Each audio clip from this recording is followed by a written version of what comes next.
ఆంజనేయ, నీకు మూడే మూడున్నాయి. ఒకటి కర్కిలం, దాన్ని బట్టి నీ ప్రవర్తన ఉండాలి. మరియు వేషధారణ కూడా ఉండాలి.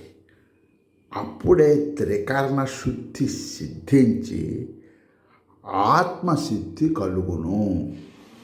రామ రామ రామ అని నీ నామమే పలుకుట నా వంతు.